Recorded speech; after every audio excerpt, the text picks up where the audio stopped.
Purihin po ang ating Panginoon at tayo po ba ay na-bless sa ating pong pagsamba sa Panginoon? Sarap sumamba sa Diyos, ano? Para kang nasa langit na, parang ganon. Pagka talagang yung pagsamba natin ay yung buong puso. Pag tayo sumasamba, parang naandun na tayo sa nasa langit na. Kaya po mga kapatid, yung pagsamba po sa Diyos katulad ng ating ginagawa, dapat maging normal po sa atin yan. Sa iba po, abnormal yan eh. Kasi hindi sila sanay, lalo na pagka yung nagtataasan tayo ng kamay, nagsasayawan, sabi nila, mga abnormal yan. Diba ganun yung Alam niyo po, nung hindi pa ako Christian, hindi pa ako naboborn again, ganun ang tawag ko sa mga mga born again. Mga baliw.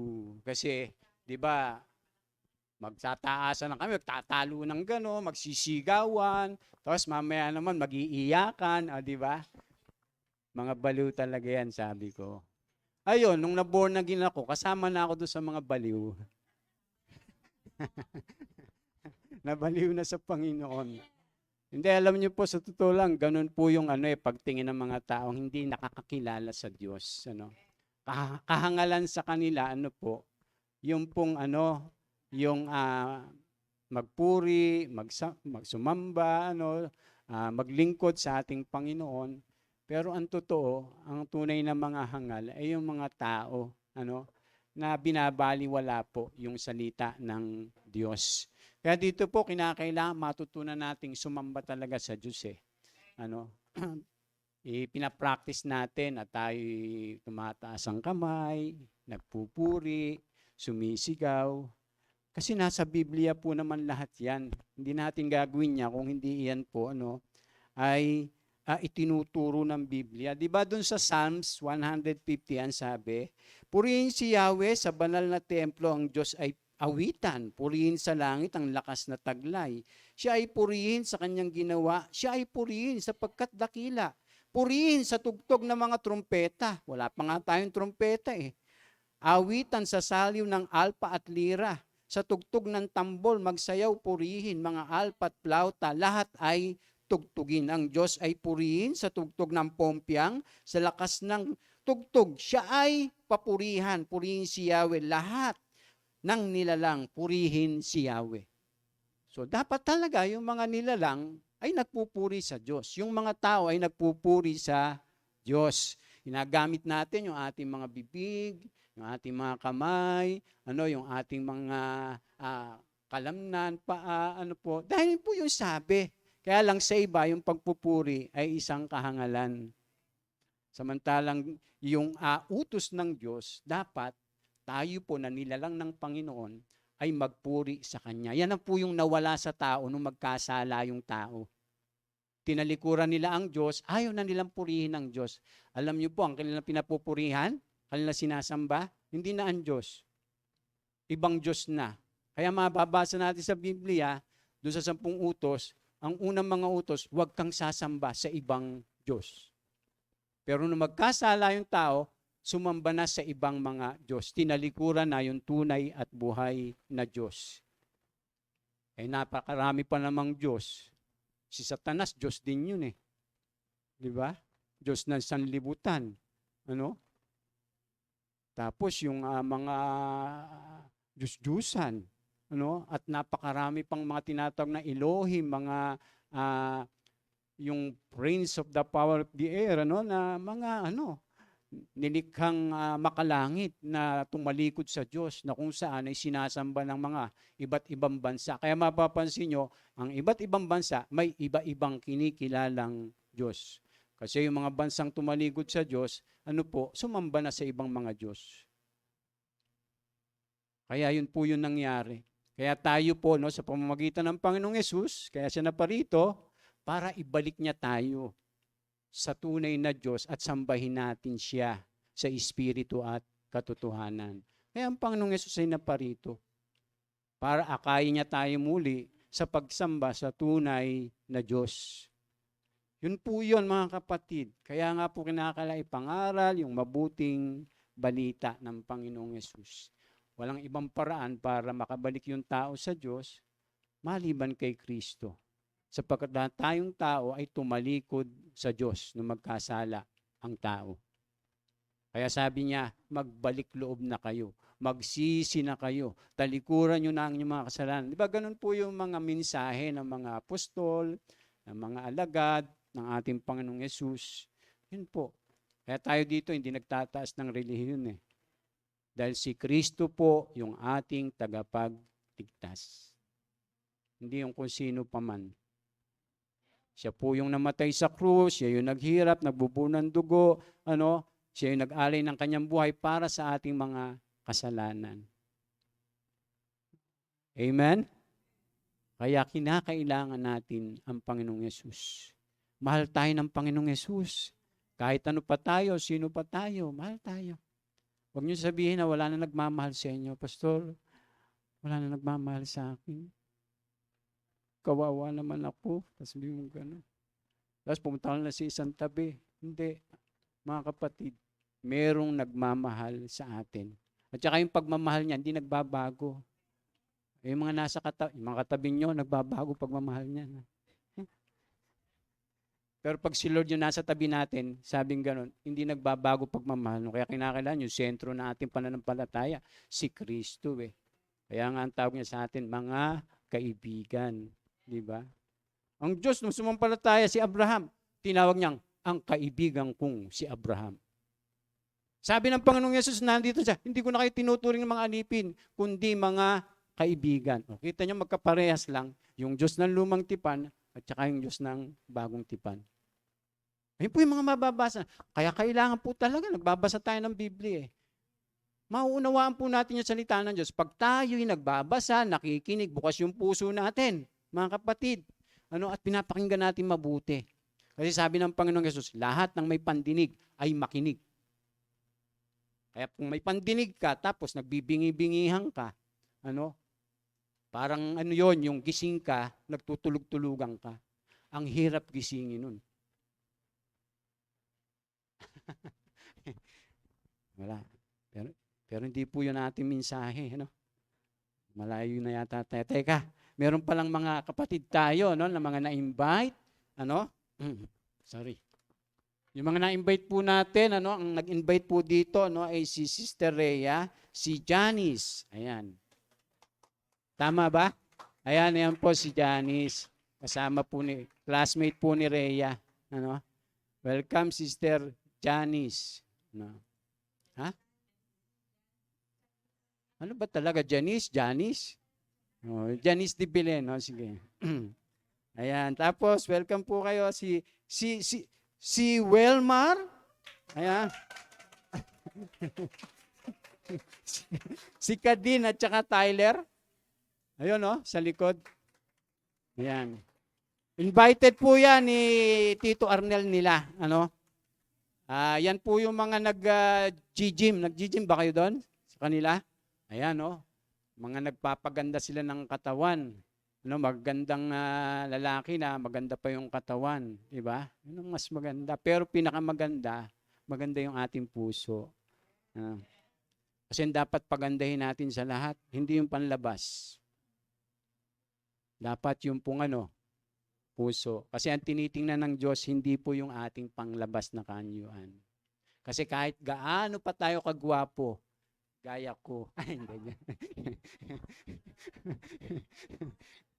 Kahit gaano pa tayo kaganda, kung ang puso naman natin, ay punong-puno ng karumihan, ng hindi pagsunod sa Diyos, baliwala lahat. Pagdating natin sa harapan ng Diyos, di naman sasabihin, uy, ang ganda mo. Uy, ang pogi mo. Sasabihin siya, sumunod ka ba sa akin? Tingnan yung aklat, tingnan yung aklat ng buhay kung naandyan yung pangalan niya. Kaya sabing ganun, di ba? At tinapon sa lawang apoy ang hindi nakasulat sa aklat ng buhay. Ang pinakamahalaga, ang paghandaan po natin mga kapatid, pagdating natin sa harapan ng Diyos, pag tinignan yung ating pangalan, andyan ba si Ferdinand Espiritu? Si Pastor Ferdinand Espiritu. Opo, Pastor, Lord, nandito, nakatira po yan sa 128 Starville Compound, Tubigan. May address pa. Ay mga kapatid, baka kala nyo po parang joke-joke lang yun. Sa Biblia po yun. Yun nga yung katibayan eh. Mga kapatid, kaya napakahalaga po yung relationship natin kay Lord. Amen? Okay, atin palang welcome din, si Sister Grace, ayan, si Brother Andre, si Sister Lucy, si Brother, Dong. Luz pala, Luz, sorry. Lucy kasi nilagay ni Brother, Sorry, Luz pala. Si Dong, si Dong. Tama ba, Dong? Dom, ayan, Dom pala, Dom. At saka si Brother Aga. Asawa po yan ni Sister Grace. Actually, welcome po kayo. Palakpakan po natin ang Panginoon sa buhay nila. Yan po yung nagba-Bible study na po tayo sa kanila, kila Sister Grace. Kaya salamat Sister Grace. Yung salita ng Diyos ay inyong pinaunlak na maipahayag dyan sa inyong bahay. At ganun din, kay invited ni Tita, hindi to invited ni Ate Emily, si Sister Abet. Ayan po, Sister Abet, ayan. Nanay ni Ate Emily. Ayan. At ganun din si Brother Dan. Ayan. Dati na nating kapatid natin yan sa Kuwait, sa JFCM Kuwait. Tama? Kuwait, naka-attend na po dito yan. Dumating kailan lang. Babalik na rin ngayong 19. Kaya nakaka-fellowship po natin sila. Mabuti na lang may mga na-invite yung ating mga kapatid. Iba nating mga kapatid wala ngayon. Praise the Lord. Pero purihin po ang Panginoon. Handa na po ba tayo ngayon na makinig at mag-aral ng salita ng Diyos? Ayan. Alam niyo po, yung ating tatalakayin ngayon ay wag po kayo matatakot ha. Kasi ang pag-uusapan po natin, ang ating tatalakayin po ay itinuturo po talaga ng salita ng Diyos. Kaya lang, di ba, pag-uusapan yung mga ganito, parang bakit ganyan yung ating tinatalakay? Ininervyos tayo. Pero ito po ay makakatulong sa atin, lalo-lalo na po sa ating pamumuhay. Para maging alerto tayo, aware tayo, kung sino nga ba yung nangunguna sa atin? Ang Panginoong Yesus ba? Ang banal na espiritu ba? O yung ibang mga espiritu kaya? Alam niyo po sa Biblia, di ba, itinuturo na merong banal na espiritu. At meron ding mga masasamang espiritu. Baka ituturo nyo na naman ako, ha?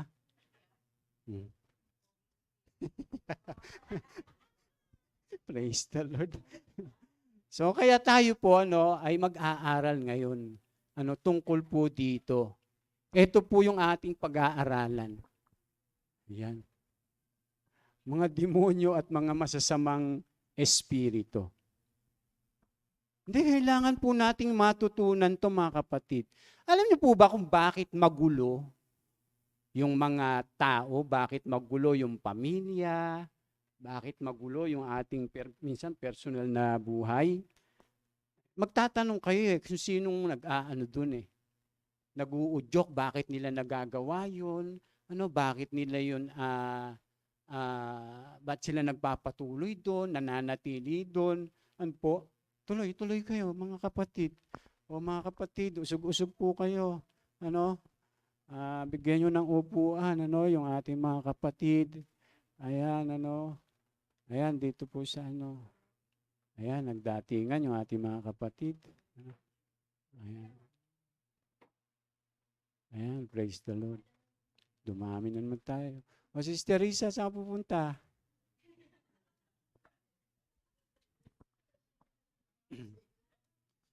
Okay. So, ayan po, ang ating tatalakayin. Minsan parang nakakatakot. Pastor, ba't natin tatalakayin yung mga demonyo na yan? sa masasamang espiritu. Tama yun, Sister Christy. At makilala natin kung sino yung ating mga kaaway. Ay, mahirap po makipaglaban kung di mo kilala kaaway mo. Mga kapatid, ang buhay Kristiyano, buhay ano yan? Pakikipagdigma. Simula lang tayo manampalataya sa Panginoong Yesus, pumapasok tayo sa pakikidigma. Alam niyo po, yung buhay sa sanlibutan, may digmaang espiritual. Kaya 'di ba, merong Diyos, merong diablo, merong banal na espiritu, merong masasamang espiritu. So ibig sabihin, kinakailangan alam natin kung saan tayo panig, kung saan tayong panig naruroon. Kaya kinakailangan maintindihan natin at maunawaan natin kung sino yung ating mga kaaway. Kung sino yung ating sinusunod. Kung saan tayo nagpapasakop.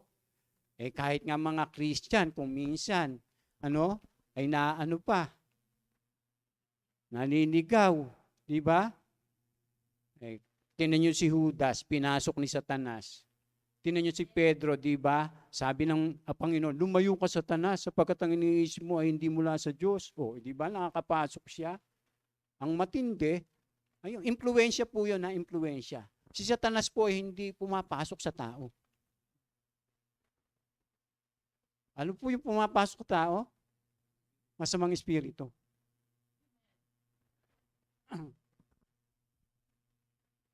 Kaya makakakita natin yung mga pamumuhay ng tao, mga ginagawa ng tao. Magtataka, bakit ganito to? Ibig sabihin, naaalipin sila. Yung ba mga Kristiyano, pwede pa rin? Ang daming nangyayaring ganyan. Lalo na pag tayo namumuhay sa kasalanan. Hindi tayo sumusunod sa Diyos. Laging merong pintuan at saka bintana yung demonyo na makapasok sa buhay ng tao. Ayan, 11:00 na pong haba pa naman ito mga kapatid. Bibilisan po natin. Sige. Ayan, basahin po natin ito ng sabay-sabay. Sa Matthew 12:43 hanggang 45. Basahin natin sabay-sabay. 1, 2, 3. Kapag ang masamang espiritu ay lumabas sa isang tao, siya'y gumagala sa mga lupaing tigang upang maghanap ng mapagpapahingahan. Kung wala itong matagpuan, ay sinasabi sa sarili, babalik ako sa tahanang aking pinanggalingan. Pagbalik niya at makita itong walang laman, malinis at maayos, aalis muna siya at magsasama pa ng 7 espiritong mas masama pa sa kanya. At papasok sila at maninirahan doon. Dahil dito ang kanyang magiging kalagayan ay mas masama pa kaysa dati. Ganyan ang mangyayari sa masamang lahing ito. Kita nyo? Pero ang tinutukoy po dyan ng ating Panginoong Yesus, yung lumayas na yung masamang espiritu. Lumayas na dun sa tao. Pero, may sinabi ang Panginoong Yesus na kapag ang masamang espiritu ay lumabas mula sa isang tao, di ba? Kasi ang Panginoong Yesus nagpapalayas ng masamang espiritu Yung mga alagad nagpapalayas ng masamang espiritu Yung mga Kristiyano nagpapalayas ng masamang espiritu Binigyan nga tayo ng kapangyarihan. Tapakan yung mga kapangyarihan ng alakdan, ng ahas, sabing ganon. Di ba? Kaya dapat yung masamang espiritu takot sa atin. Hindi tayo yung takot sa masamang espiritu. Ayoko dyan. Pagkagabi, lalo na pagkagabi na, di ba? Nag-iisa ka, tatakot. Naalala ko, nung ako lang natutulog mag-isa rito Pag wala si Ate Sunyo, pagpapatay pa ako ng ilaw. Niisip ko may katabi ako. Di ba? Minsan nasaan lang natin yun. Pero kung mga hawak tayo sa salita ng Diyos, di ba? Sa mga pangako ng Diyos, di ba? Pinagtagumpayan natin yan Sabi ng ating Panginoon. Mapapansin nyo, sabi nga, pag lumabas, sabi nga, mula sa isang tao, siya'y gumagala sa mga lupaing tigang upang maghanap ng mapagpapahingahan. Kung wala itong matagpuan, ay sinasabi niya sa sarili, babalik ako sa tahan ng aking pinanggalingan. Kita nyo, pwede pang bumalik. Tapos yung masamang espiritu, meron siyang will. Ay, makabalik na lang ako doon sa dati ko. Titingnan ko kung pwede na uli. Ganun po yun eh. Tapos pagka bumalik siya at nakita niyang pwede na, ano to? Di pala sumusunod, namumuhay pa rin pala to sa sa kasalanan, namumuhay pa rin sa laman. Teka, pagkakataon na ko na to. At ang gagawin niya, sabi niya ganun, magsasama pa siya. May kasama pang 7. Piruin nyo, yung unang espiritu, medyo mabait pa. Demonyo yun, ha?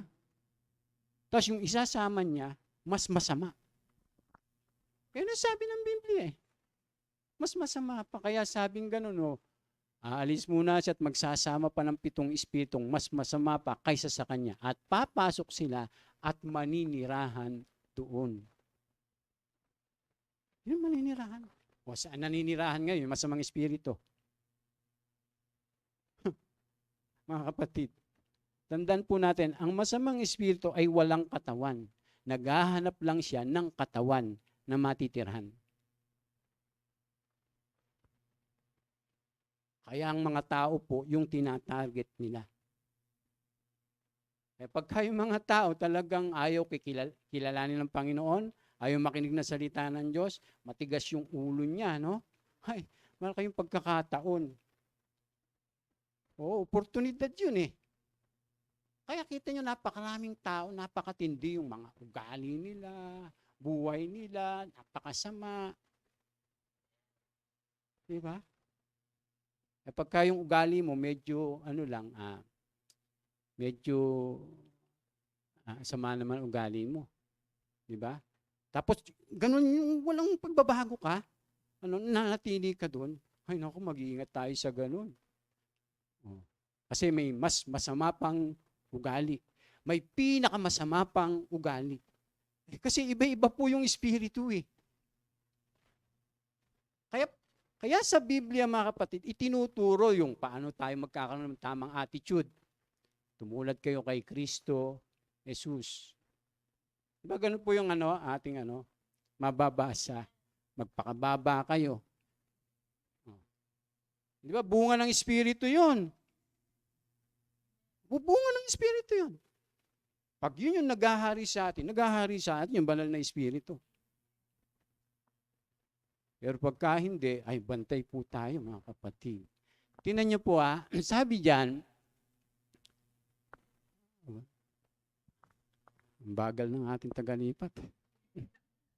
Sabi po rito, mapapansin natin na sa bagong tipan, walang malawak na paliwanag sa pinagmulan ng mga demonyo at masamang espiritu. Hindi po ini-explain sa Biblia, yung pinagmulan ng mga masamang espiritu, sa bagong tipan, sabi diyan, ang inilalahad nito tungkol dito ay kung ano yung kanilang mga ginagawa at kung paano sila magagapi ng isang mananampalataya. Ang dahilan sa ganito ay sapagkat hayag sa mga sinulatan ang mga salaysay na nauna tungkol sa mga ito, kaya't hindi na nila ito pinapaliwanag.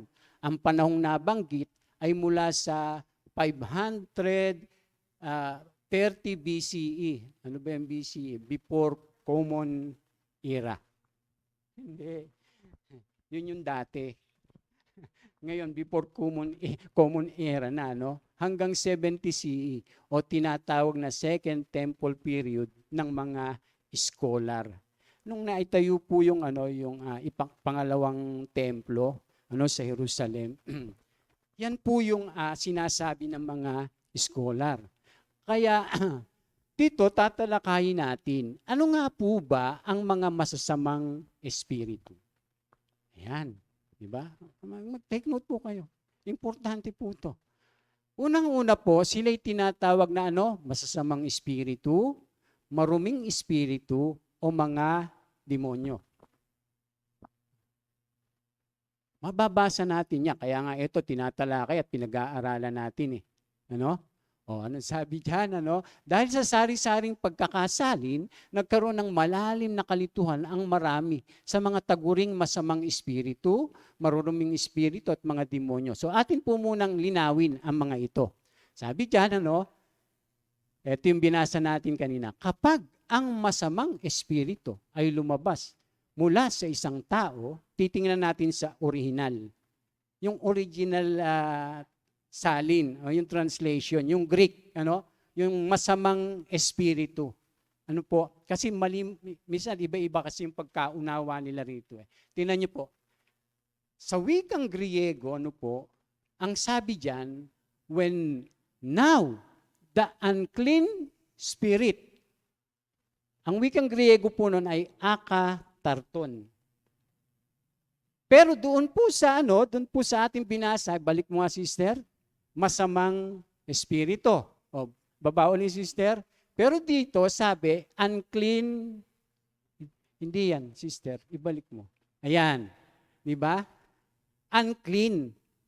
Maruming espiritu. Pero doon sa ating binasa, di ba, ay masamang espiritu.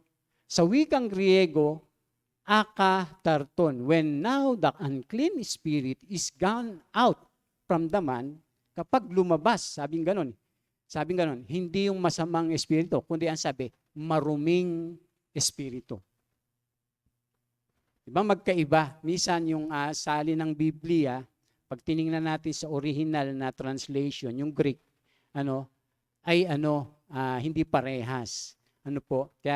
Kaya 'di ba? Kaya ating pinag-aaralan doon sa original na salin. Susunod, tingnan nyo, ito uli, yung tinatawag na masamang espiritu. Sabi diyan, at sinasabi niya sa sarili, babalik ako sa tahanang aking pinanggalingan. Pagbalik niya at makita itong walang laman, malinis at maayos, aalis muna siya at magsasama pa ng 7 espiritong mas masama pa kaysa sa kanya. O, tingnan niyo po, ating titingnan, sa wikang Griego uli, sabi niya, then it goes and takes with itself 7 other spirits. Sabi, more evil. Ibig sabihin, masama na talaga. Di ba doon sa una, unclean spirit. Dito, sabi diyan, evil na, more evil. Sabi pong ganon. Kaya, ganon pa rin, yung tinatawag ng mga demonyo. Ito na, di ba? So, kanina, maruming espiritu. Di ba? Sumunod, masamang espiritu. Ngayon, tinatawag ng mga demonyo. Ganun po yung pagtawag doon sa kanila. Balik muna sis. Sabi diyan ganoon ang sinabi nito sapagkat inutusan ni Jesus na lumabas ang masamang espiritu o yung maruming espiritu. Madalas itong sinasapian ng masamang espiritu. Sabing ganyan. At kahit ito'y bantayan at tanikalaan, ang paat kamay, pinaglalagot-lagot lamang nito ang mga iyon. Siya'y dinadala ng demonyo. O, diba? Demonyo na ang banggit. Kanina, maruming espiritu, masamang espiritu. Ngayon, demonyo. Sa wikang Griego, demonyo. Ayan. Diba? Kaya delikado pagka yung mga nasasabihan tayo, demonyo ka. Yung pala, wikang Griego yun, Sabi, demonyo sa mga liblib na buhok. Tinanong siya ni Jesus, anong pangalan mo? Pulutong, sagot niya, sapagkat marami ang mga demonyo. Ngayon, pag marami sa wikang Griego, demonya. Kaya pala mas marami, ng mga, babae na, hindi.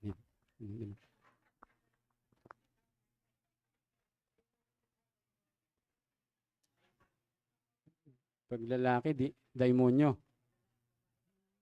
Pag babae, demonya. Pag demonyo, konti lang. Kasi isa lang eh. Pag demonya, marami. Ayun ang sabi dito. Yun po yung hindi, yun po yung sumapi. Doon po sa taong ito. Marami. Kasi ang sabi, pulutong. Alam niyo po sa English niyan, legion. At alam niyo po sa pag-aaral yung legion, 1,000 na yan. Pag sinabing legion, lehiyon. Yung pulutong sa Tagalog, medyo mababaw po yun eh. Yung pulutong dito sa atin, mga lang yung pulutong, baka 50, 100, ganun. Ganun po. Pero itong yung inaalihan na to, sinasapian na to, abay legion, kaya napakalakas niya. Kita nyo naman, kahit talian siya ng bakal, tanikala, pinaglalagot-lagot niya. Ang tinti. O kita nyo na, di ba? Kung ano nagagawa ng masamang espiritu. Mga kapatid. So yan, naunawaan natin kung ano po, yung tawag, sila'y tinatawag na masamang espiritu, maruruming espiritu, o mga demonyo. Mga kapatid, alam niyo po itong masamang espiritu, mga demonyo, maruruming espiritu, ay hindi po ito yung mga anghel. Hindi po yan mga anghel. Ang mga masasamang espiritu, mga demonyo, maruruming espiritu, ay iba sa mga anghel. Ang anghel po ay may katawan. May spirit body sila. Ang masasamang espiritong ito, wala. Mga demonyo, kaya naghahanap sila ng katawan na kanilang matitirhan. Hindi po yan yung si Satanas, yung ganon, yung Diablo, yung mga Elohim kaya, o yung ibang mga nilalang na mga na mga makalangit, yung mga spirit beings. Hindi po yun. Iba po itong masasamang espiritu. Ay, saan ang galing yan, Pastor? Ay, kaya nga pinag-aaralan natin eh. Para maintindihan po natin eh. Para alam natin kung paano natin haharapin, di ba? Si Satanas, yung masamang espiritu. Kaya nga yung mga alagad, ang Panginoong Yesus, nung utusan yung masasamang espiritu, lumayas ka! Lumayas ka sa katawang yan sa pangalan ng Panginoong Yesus. Pag ang Panginoong Yesus mismo nag-utos, aalis. Kaya pagka wala kang yung totoong yung pagsunod, ka namumuhay sa pananampalataya, sa kalooban ng Diyos, tapos gagawin mo yon, baka magtatatawa lang masamang espiritu. Andito nga ako sa iyo eh.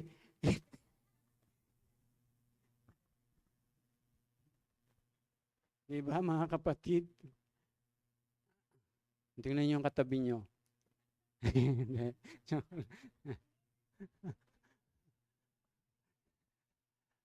So, tinatawag ng mga demonyo, sabi diyan, he was driven by the demon, demonyo, into the desert. Sunod uli, pagdating po dito, di ba, mas matindi.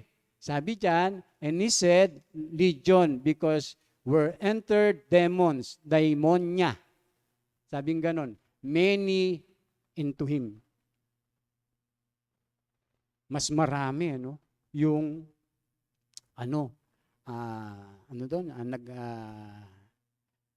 sumapi doon sa taong iyon. Kaya napakahalaga po mga kapatid na tayong mananampalataya, alam nyo, mapuspos ng ng banal na espiritu. Hindi masapian ng banal na espiritu. Ang sabi sa Biblia, mapuspos. Pakapuspos kayo ng banal na espiritu. At yan po'y tinuturo din ang Biblia na maranasan natin na mapuspos tayong banal na espiritu. Dahil yung kapangyarihan natin para tayo makapamuhay at makasunod talaga sa kalooban ng Panginoon. Kapangyarihan nyo para tayo makapag-share, makapag-witness, makapagbahagi ng salita ng Diyos. Susunod mga kapatid, ayan, talakay na natin, kung ano nga po ba yung mga masasamang espiritu. Sabi diyan, sila'y tinatawag na masamang espiritu, maruming espiritu at mga demonyo. Tandaan natin, hindi yan si Satanas, hindi yan yung mga anghel na yung mga fallen angel. Di ba? Hindi po yan. Iba po yan mga kapatid. Ano? Dahil ang mga anghel may sariling katawan yan. Kaya nga nakakapagkatawang tao sila, yung mga anghel. Mababasa natin lahat yan sa Biblia. May natutunan po tayo? Yan ha? Susunod, ano nga po ba yung masasamang espiritu? Sabi yan, sila ay pinaniniwalaan na galing sa mga Nephilim noong panahon ng Panginoong Yesus bago ito at matapos ito. Ayan. Pag-uusapan natin, di ba, bagong pandinig sa iba to, yung Nephilim. Nephilim. No? Nephilim. Sabihin natin, Nephilim. Yan, di ba? Mababasa po natin yan. O, sige. Noong panahon nga ng 500 BCE hanggang 70 CE, buo ang paniwala ng karamihan na ang mga maruruming espiritu o masasamang espiritu o mga demonyo ay ang mga espiritu ng mga Nephilim na namatay sa baha nung panahon ni Noe. Yan, tatalakayin natin. Ano? Galing sila dun sa mga Nephilim, nung panahon ni Noe. Yung pong mga Nephilim, yan yung mga higante. Nung panahon na yon, na naging bunga nung mga Elohim, nung mga anghel na nagkatawang tao na iniwan po nila yung kanilang sariling tahanan at nangasawa po ng mga tao. Babasa po natin sa Biblia yun. Baka ngayon nyo lang maririnig to, to sa iba. O sige. Sabi rito, ang mga Nephilim at baha. Sabi dito, napakarami na ng mga tao sa daigdig ng panahong iyon. Sabi pong ganon. Genesis 6:1-4. Ginto kahalaga yung pag-aaral ng salita ng Diyos. Nagkaroon sila ng mga anak na babae. Nang makita ng mga anak ng Diyos. Kita niyo po ha? Sino yung mga anak ng Diyos na yan? Yung mga Elohim. Mga anak talaga ng Diyos to. Alam niyo po, yung mga anghel, ang tawag po sa mga anghel, anak ng Diyos. Sons of God. Iba rin po yung Son of God. Sino yung Son of God? Kita nyo? Siya yung nag-iisa na bugtong na anak ng Diyos. Yun naman mga anghel, sons of God. Mga anak ng Diyos. Pero itong mga anghel na ito ay naghimagsik sa Diyos. Kasi iniwan nila yung kanilang dating kalagayan. Tingnan niyo po, babasahin natin. Nang makita ng mga anak ng Diyos, ang mga babaeng anak ng tao ay magaganda. Ayan. Ano? Kaya mag-ingat yung magaganda. Natulad ni, sabing gano'n. Ang mga ito'y pumili sa kanila ng kanya-kanyang asawa.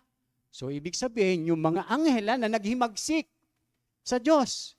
Mga naghimagsik po to. Pera po to kay Satanas. Di ba doon sa Genesis 3, Genesis 1, gano'n, naghimagsik si Satanas. Tapos naghimagsik yung mga tao, si Eva at Adan. Kasi bakit? Hindi sila sumunod sa Diyos. Sumunod sila kay Satanas. Tapos, another na naman na paghihimagsik to.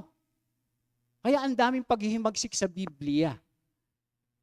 Hindi lamang po yung si Satanas o yung Diablo.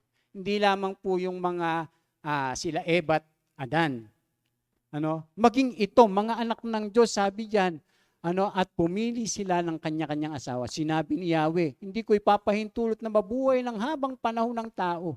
Kita nyo, hindi niya na ipinahintulot. Bakit? Nagkasala na yung tao. Bagaman ang layunin niya, ang gusto niya, yung tao, mabuhay sa walang hanggan. Nung magkasala, pinutol niya. Kaya yung tao namamatay na. Kaya 120 na lang. Ngayon, pag may mga lampas pa, nasa Guinness Book of Record na lang yun. Pero yung ipapanganak na ngayon, ay malabo na mabuhay ng ganitong katagal.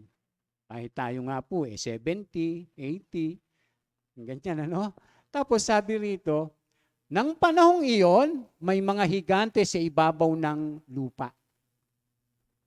Sila ang naging bunga ng pagkipagtalik ng mga anak ng Diyos, yung mga naghimagsik na anghel. Sa mga anak ng tao, ang mga higanting iyon ay tinanghal ng mga dakilang bayani at tanyag na tao nung unang panahon. Alam niyo po, pag pinag-aralan natin, ano po, yung kasaysayan ng tao, diba, si Adan, hanggang dun kay Noe, ay napakatagal na yung panahon na lumipas. Libo na rin. Ano po? Kaya maraming tao, 10 henerasyon na o higit pa siguro, yung nagdaan hanggang sa panahon ni Noe. Kaya marami na, puno na ng tao ang daigdig. Mga kapatid, nung panahon yon, ay sabi napakarami ng mga tao sa daigdig. Pero dahil sa kasamaan ng tao ng ginawa ng Diyos,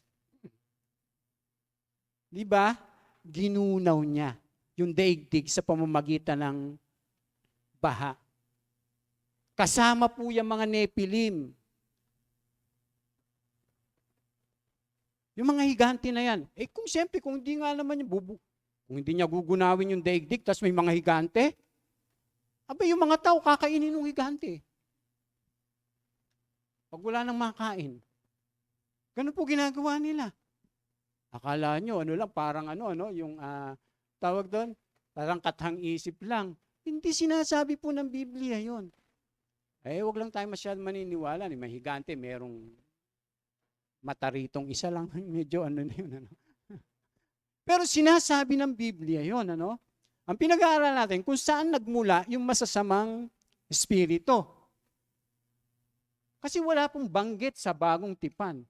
Kasi normal na po lang sa kanila na may mga masasamang espiritu. Pero dito po sa ating tinatalakay, ating pinapasok po ito para maintindihan natin, at maikawing natin kung saan ba talaga nanggaling. Yung mga demonyo, maruming espiritu, o yung mga masasamang espiritu. Balik mo, Alam nyo, marami po yan ng mga higante. Mapapansin nyo ba nga, di ba, pag nagbasa tayo ng Biblia, di ba, yung pinakalatak niya, yung si Goliath. Pag nagbasa kayo ng Biblia, doon sa Kanaan, nung nagpadala ng tiktik si, Josue. Tama. Tapos, nung makita nila, sabi na, naku, yung mga negatibo, para tayong mga tipaklong. Hindi natin pwedeng pasukin yun. Sabi nung mga tiktik. Nung na, Caleb na, di ba? Tama ba? Yung ibang mga tiktik, kayang-kaya natin yun. Napakayaman pala nung lupa na yan. Alam niyo po, ang tinutukoy ko, yung Israel. Yun yung Kanaan noon. Kaya ang yaman po ng Israel, ang liit lang na noon. Bansa. Ay yung mga nangyayari ngayon sa Israel, alam niyo po, yan po yung sinasabi sa Biblia na malapit na dumating ang Panginoon. Sabihin, Pastor, nananakot naman kayo. Hindi, kita niyo po yung mga nangyayari. Magbasa po tayo ng Biblia. Ang Panginoong Yesus, di ba, Israelites po yun. Galing po siya sa lahi ni Huda. Ang nanay niya si Maria at si Jose, mga lahi ng Huda, mga kapatid. Kaya ito po yung yung sinasabi ng salita ng Diyos na kung saan nung mga asawa, yung mga naghimagsik na mga anghel, naging tao sila, nagkataon tao sila, nangasawa sila ng mga tao. Dumami po yung mga na yan, anak na yung mga higante na yan. At syempre, sira na yung lahi ng tao. Ang plano ng Diyos, kahit nagkasala yung tao, ililigtas niya pa rin. Kaya lang, saan manggagaling yung tagapagligtas? Di ba din sa tao rin? Sira na po yung lahi ng tao. Meron ng mix. Kaya ang ginawa ng Diyos, nilipol niya. Nilipol niya. Wala siyang itinala maliban kay Noe at saka doon sa 7 niyang kasama. Mga kapatid. At nung na nga, nilipol ng Diyos yun, kaya mapapansin nyo, pag dumating ang anak ng tao, sabi ng Panginoon, ang pagdating ng anak ng tao ay katulad ng panahon ni Noe. Ang tao nagsisikain, nagsisiinom, nagsisipag-asawa, nagsasaya. Hindi nila pinakinggan si Noe, di ba? Habang ginagawa niya yung arko. Alam niyo, nangangaral si Noe noon, magsisi na kayo. Gugunawin na ng Diyos ang daigdig. Noe, sira ulo ka. Ba't ka nagtatayo dito ng barko na nasa bundok ka? Wala naman dagat. Wala pang ulan.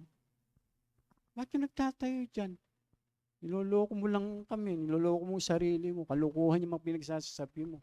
Ngayon, di ba, pinapangaral, magsisi na tayo, magbalik loob na tayo, sumunod na tayo, makipag-isa na tayo sa Panginoon, gawin na natin kung ano yung kalooban niya. Totoo yan. Sabihin ganun. Kaya sabi ng Panginoon, pagbalik ng anak ng tao ay katulad nung panahon ni Noe. Ito yon. Kaya ginunaw ng Diyos dahil yung mga tao ay sobrang sama. Ito yung panahon natin ngayon. Sa sobrang kasamaan, di ba? Ayan. Pinasama ng mga anghel na naghimagsik. Yun po yung kinalabasan. Ano? Yung mga higante. Tingnan niyo po sa original, sabi diyan, ayan. The sons came in when? Ano po?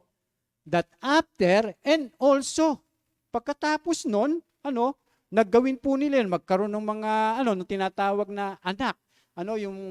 Yung mga anghel at saka yung mga taong nagpag-asawa, lumabas yung mga higante. Hindi lang pagkatapos nun, naulit pa kasi the sons came in when that after and also those in days on the earth were the Nephilim. Hanapilim sa wikang Griego. Yun yung mga higante, Nephilim. Ano po ang tawag? Ayan, tuloy-tuloy natin. So, sabi ng mga scholar, ito po mga kapatid,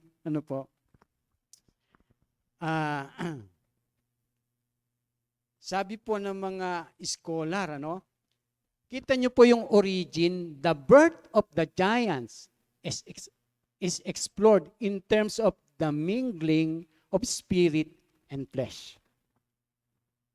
Yung nagsiping po, yung spirit beings, yung mga anghel, at saka yung tao. Kaya lumabas po yung mga giants. Yung panahon na yun, Tapos, sabi diyan, this transgression of categories brings terrible, nagdala ng ng matinding resulta. Sabing ganyan. Hirap mag-Tagalog, English. Hindi kasi ako magaling sa English, pinipilit ko lang. Sabing ganyan.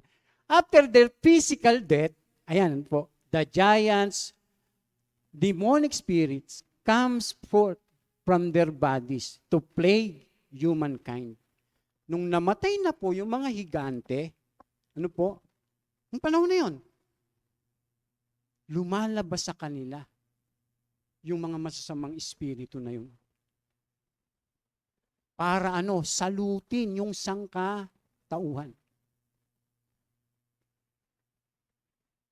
Kaya kita niyo po, di ba yung tao, sabi parang mga dinaanan ng salot yung kanilang buhay. Walang mga ginagawa. Sa palagay, sino nagkokontrol nun? Ba't ganun yung ginagawa nila? Mga kapatid. Kaya pag yung tao po hindi talaga makakakilala sa Panginoon, sino maghahari sa kanya? Yan gusto ng Panginoong Hesus, siyang maghari sa atin. Kaya nga natin tinatawag siyang Panginoon . Kaya nga may kaharian dito ng Panginoon at may kaharian ng dyablo. Kaya sa panalangin ng Panginoon, at mangyari nawa ang iyong kalooban doon sa langit, di ba? Gaya ng nasa langit, dito sa lupa. Kaya tingnan po, pagka yung tanong, naghahari na po ba ang Panginoong Yesus dito?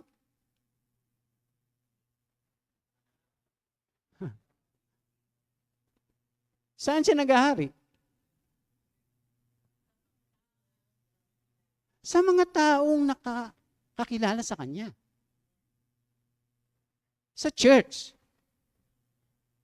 Sa church, pero hindi sa lahat ng tao. Ngayon, siyempre, pagka naghahari ang Panginoon sa iyo, yung paghahari ng masama, di ba,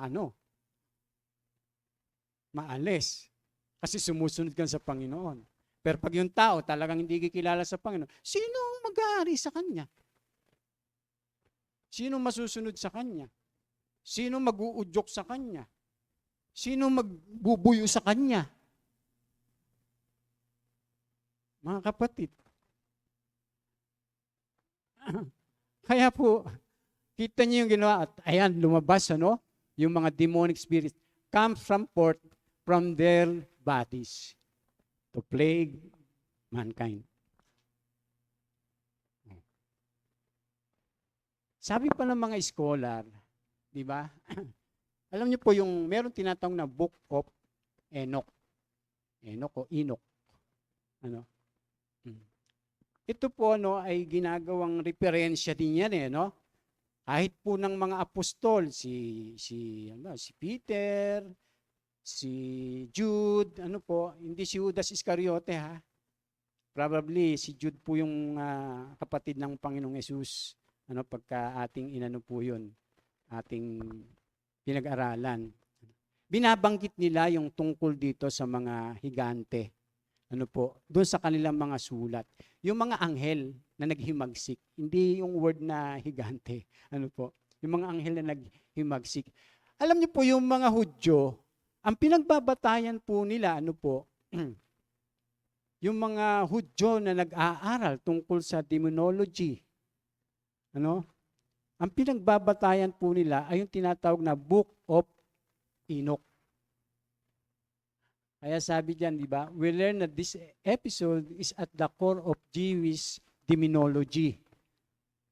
Yung Book of Enoch na yan, ang kanilang pinagbabatayan kasi may binabanggit po si Enoch tungkol po diyan sa mga anghel na naghimagsik, yung mga anghel na nangasawa po ng mga tao.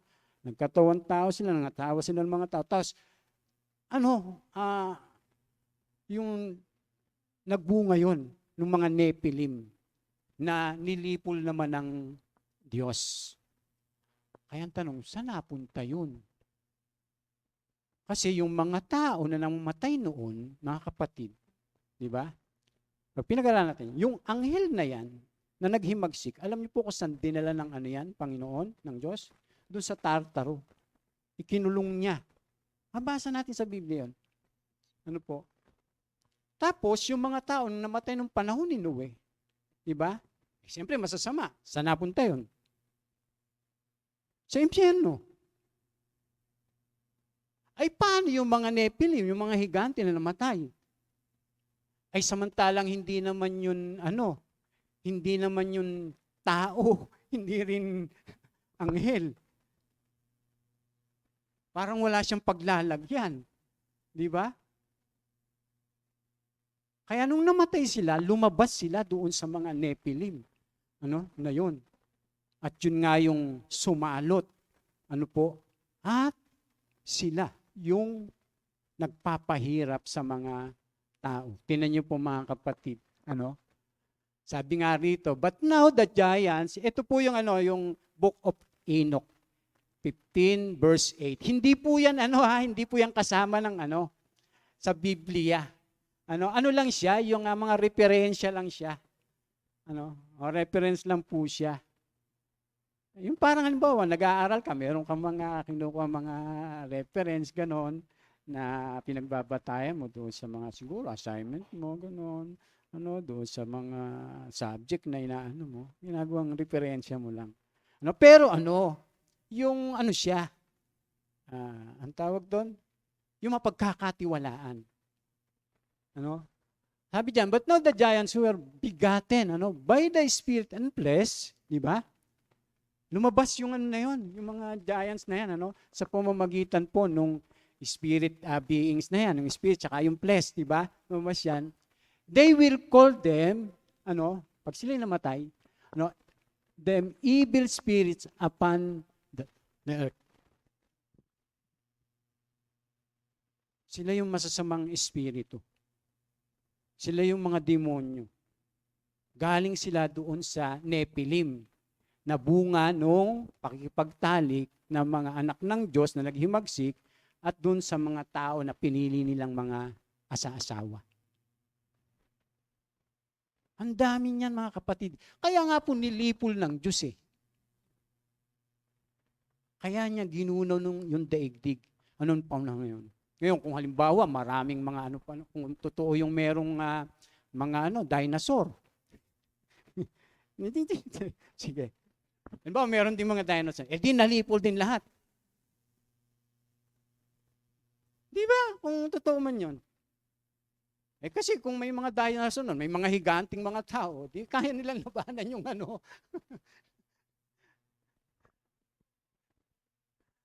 Kaya po mga kapatid, yun po yung niyan, yung kasaysayan. Pinapatunayan po yan ng mga apostol. Tapos yung mga espiritu na yan lumabas, sabi diyan, and the spirit of the giants lead astray. Ano ba yung astray mga kapatid? Nanliligaw. Nanliligaw pala. Mag-ingat kayo ha. Sa mga nanliligaw nyo, kasi yung masamang espiritu, nanliligaw yun. Kaya sa Biblia, sa huling panahon, sabing gano'n ni Apostol Pablo, di ba? May ilang tatalikod sa pananampalataya. Ililigaw sila. Ng mga tagapagturo, na ang kanilang tituro ay mula sa demonyo. Diba? Kaya ngayon, sabi na nga Panginoong Yesus, ingat kayo sa huling panahon, maraming lalabas na bulang pupeta, bulang gururo. Magsasabi sila yung Kristo. Masok kayo sa amin kasi ang pangalan namin dito, Iglesia ng Diyos. Sabi mo, Iglesia ni, ganon. Tapos, yung buhay naman, di nakikita. Sinasabi nila sila may pananampalataya. Pero sa buhay nila, hindi Espiritu ng Diyos, di Espiritu Santo yung nag-ahari. Bakit? Ay, namumuhay sa kasalanan? Ay, baka Espiritu pa rin talaga ng demonyo yun, masama. Dahil kung tayo po ay sa Diyos, dapat yung Espiritu ng Diyos yung nag-ahari sa atin. Kaya po pag yung tao namumuhay sa kasalanan, kahit Christian, napakadaling pasukin ng masamang espiritu. Kasi impluwensyahan siya. Kaya kita nyo sa church minsan, di ba? Yung church nagkakagulo nag-aaway-aaway Sa palagay nyo, yung Espiritu Santo sa palagay nyo kaya, gagawin ng Espiritu Santo yon? Ang Diyos ay Diyos ng kaayusan, hindi kaguluhan, Diyos ng pag-ibig. Mga kapatid, bantay po tayo. Alin sa dalawa yun, pwede tayong gamitin ang banal na espiritu ng Diyos o pwede tayong gamitin ng masamang espiritu.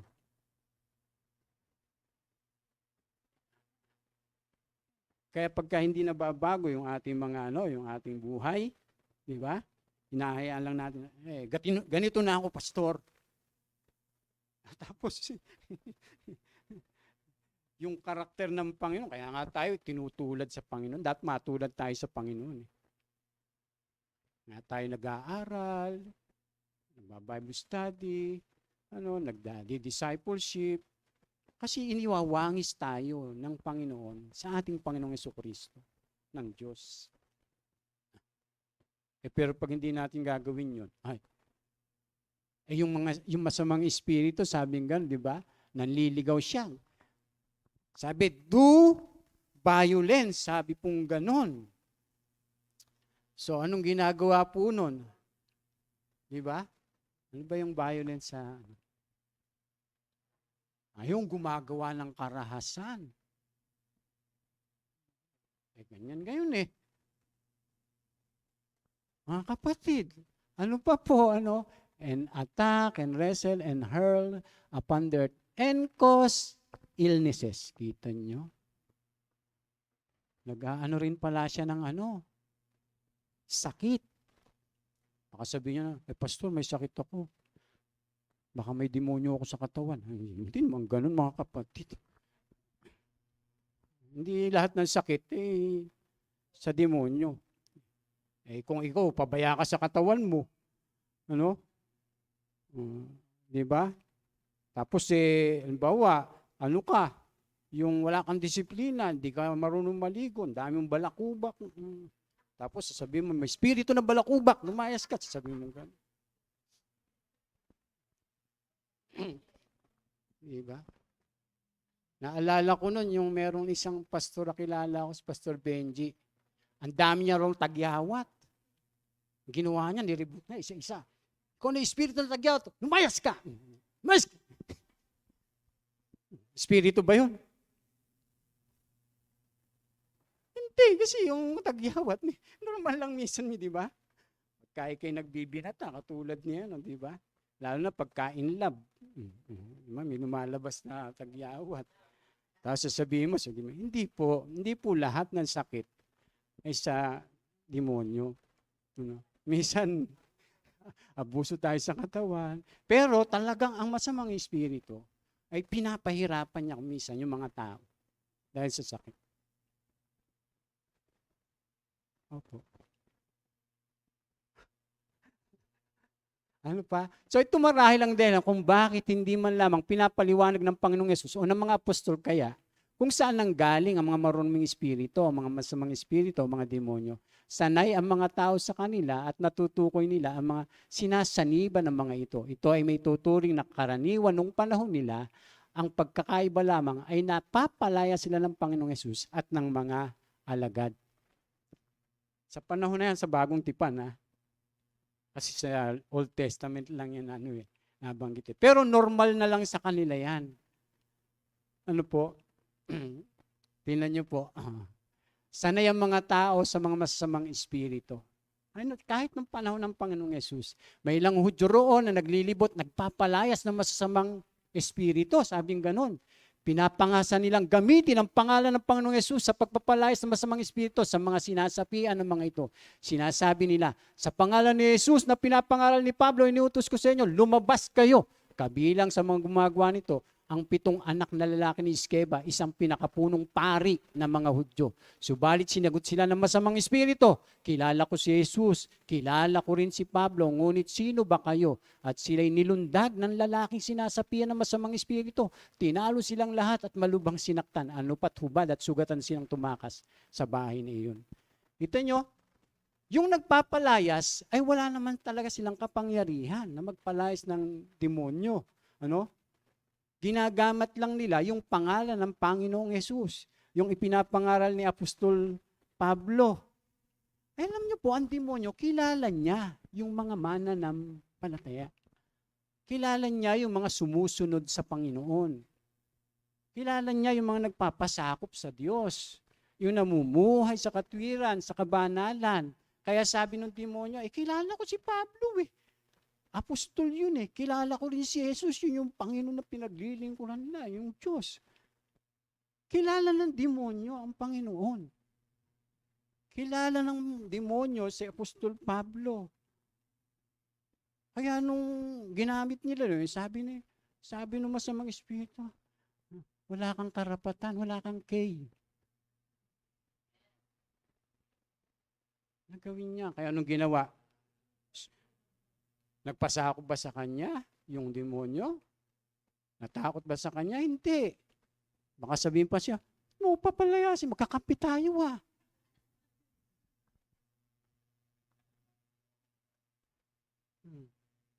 Nagalit kayo yung demonyo sa kanya. Di ba? Pinagkukutusan siya. Tatadyakan siyang gano'n. Totoo po yan. Medyo ini-exaggerate ko lang po yung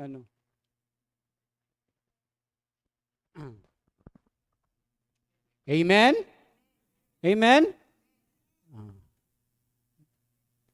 Para maintindihan po natin, mga kapatid.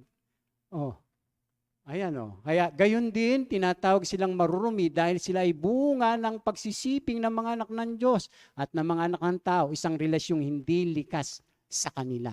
Tingnan niyo po sabi ni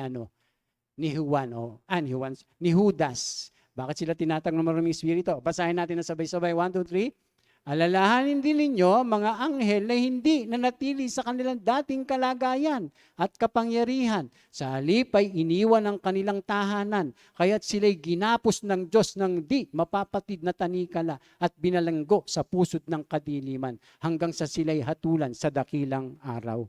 Ang tinutukoy po ni Judas ay yung pong mga anghel na yan na nangasawa ng tao. Ikinulong sila doon sa Tartaro.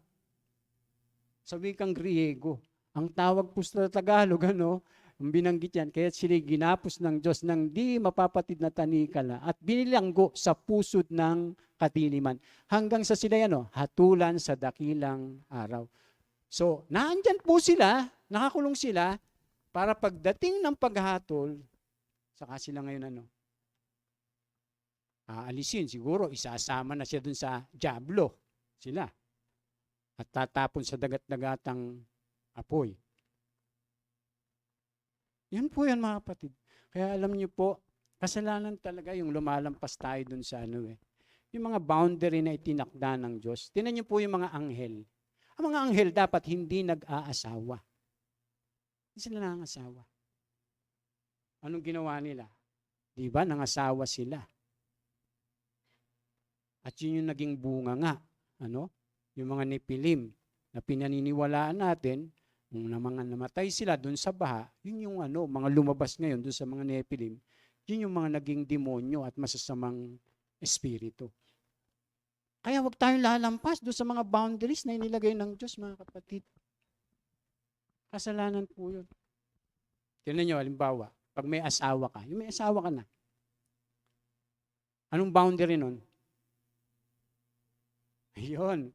Dapat, dito magaling si Ate Christy. Pag may asawa ka na, ang sabi ng Biblia, di ba? Yung tipan, na iyong ginawa, sinumpaan. Iyong iyong paninindigan. Pag lumampas ka doon, kaya sabi, oo kung oo, hindi kung hindi. Pag lumampas ka doon sa tipan na yon, tapos may ginagawa kang iba, ay, lumalampas ka doon sa boundary. Halimbawa, dalaga ka, binata ka.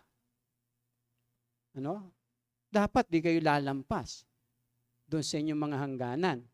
Kung dalaga ka, mamuhay kang dalaga.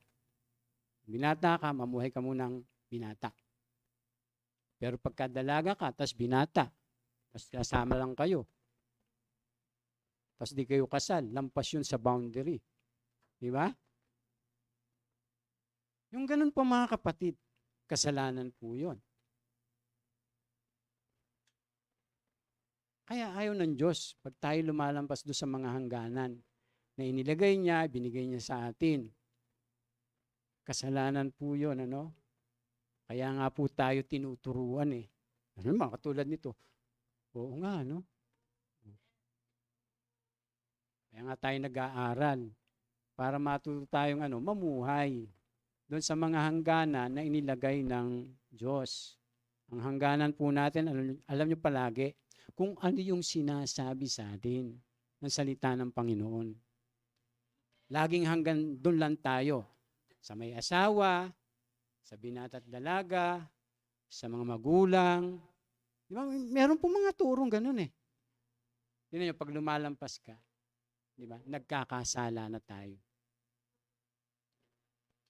Kaya kinakailangan pong sumunod tayo sa ating Panginoon. Amen? Ano pa po? Sabi diyan, meron pa bang oras? Ay, ano nga po ba yung mga masasamang espiritu?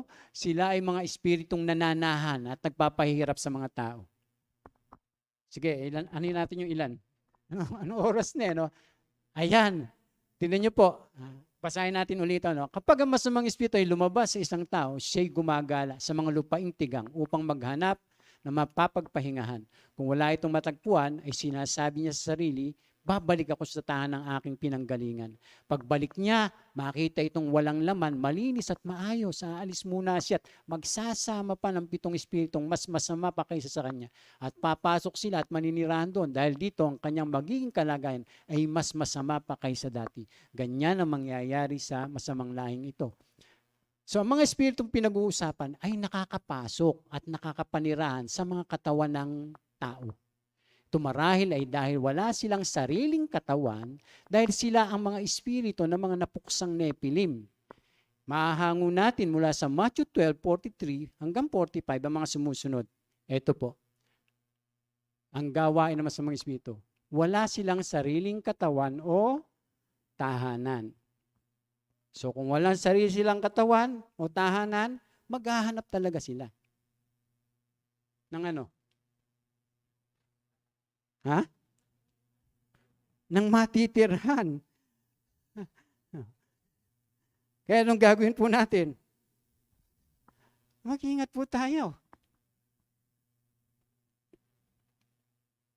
Kaya pagka karnal ka, karnal tayo. Katulad ng di mananampalataya. Di ba? Kaya mapapansin niyo mga kapatid, yung mga hindi mananampalataya, napakatindi ng mga ginagawa nilang kasalanan. Tapos parang normal na. Ngayon po, parang normal na lang yung kasalanan eh. Tapos ngayon, yung tao na yung parang nai-immune na sa kasalanan, nasanay na. Alam nyo, ganun ang ganun ang pag-uudyok ng ng demonyo. Okay lang yan. Normal na lang yan eh. Ganyan na talaga ngayon. Okay lang yan, sige. Tingnan nyo sa Satanas, ganun. Okay lang yan, Eva, kahit kainin mo, hindi ka mamamatay. Sige po. Dapat ganun po tayo mag-analyze. Si Eva, nung tinukso ng Diablo, totoo ba, Eva, nang pagkakinain mo, mamatay ka? Hindi totoo yun. Mga kapatid, ang demonyo, lalo na, ano po? Ano niya yan mga niya galamay. Oh. Siyempre, yung banal na espiritu magsasalita sa iyo. No? Sasabihin sa iyo, Kit, ano yung ginagawa mo?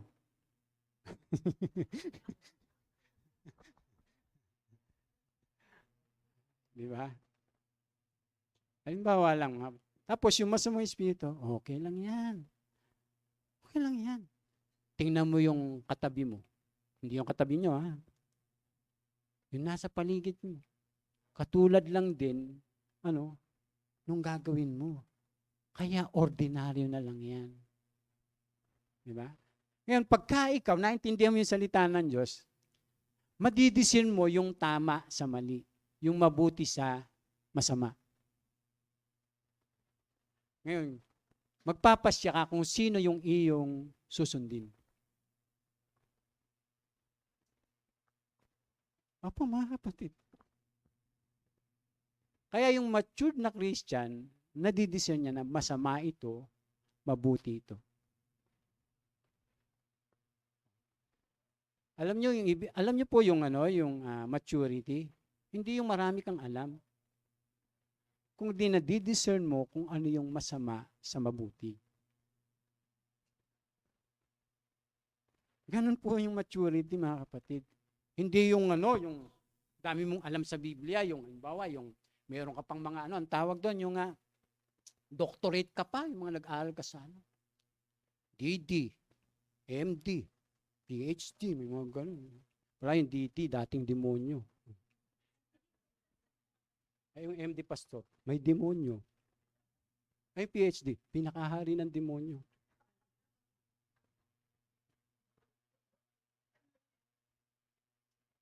Ang dami nagtuturo ngayon, sa demonyo tinuturo Pero mga disente, mga aral.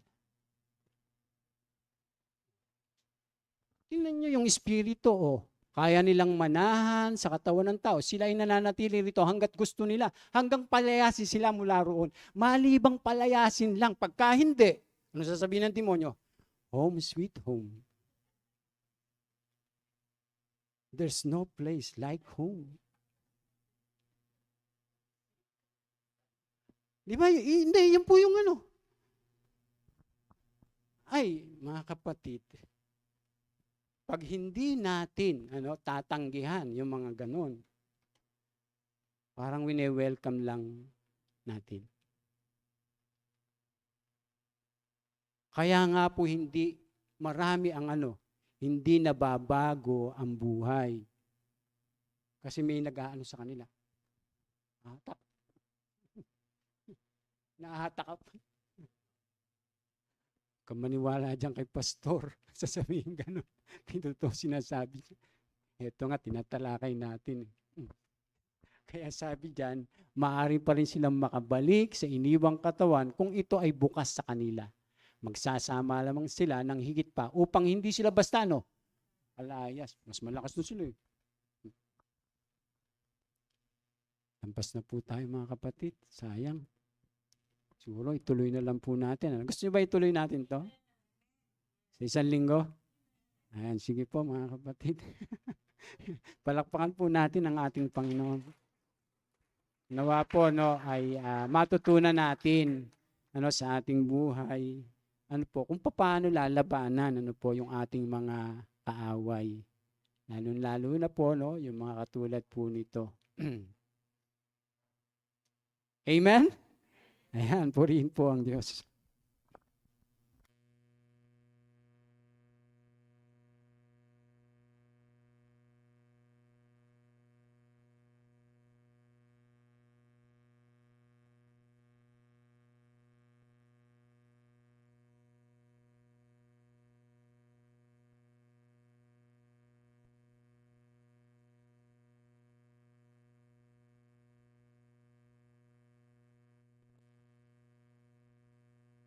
Sound.